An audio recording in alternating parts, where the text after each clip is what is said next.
首先睇下佢成功嘅元素，去揀呢個字體 NCF， 簡單得嚟係咪有現代感？好有設計感係咪？好有啲歐洲風格係咪啊？咦，紅磡喎，紅磡商業中心，跟住就係買咗兩樣嘢，一隻鈪409蚊，一條手鏈108蚊。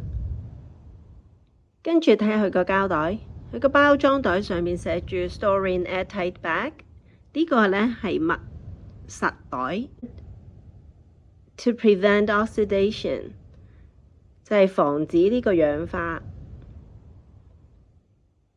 佢將個 QR code 貼埋落個貼紙度，所以點解佢埋單咁快？呢隻925嘅鈪，佢上邊鑲咗嗰啲呢係叫做 C2Z。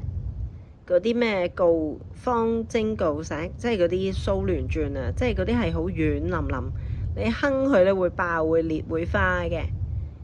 但係咁細粒啊冇所謂啦，同埋佢408蚊啫喎，409蚊啫喎。睇下佢做工，佢呢個掣真係做得幾好喎，只係幾百蚊嘅嘢咧。佢做得唔錯喎，仲有佢呢個字印幾認真，睇下幾靚。邊度似409蚊嘅嘢呢？佢個字印就真係唔似啲平價嘅純銀首飾，108蚊啫喎，一啲都冇失禮喎，幾靚。呢個設計呢係好似另外一個牌子叫做 David Yurman 嘅設計，就係呢個啦。呢間公司成功喺邊度呢？就係由佢嘅名、佢個包裝到佢嘅產品呢，就係低價，但係唔 cheap。首飾點樣令到佢會望落 cheap 呢？就係首先好單薄，好戒手，啲打磨唔得。嗰啲字印呢，狐狸馬叉，呢啲所有障礙呢，都俾佢避過晒喎。係輕嘅喎，但係佢冇好似就嚟爛嗰種感覺。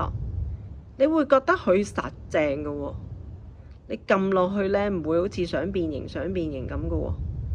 你睇下佢嘅料呢，唔係薄薄切切咁樣嘅喎。我情願你收貴啲唔緊要。但係你拎上手呢，覺得有份量呢，係願意俾錢嘅。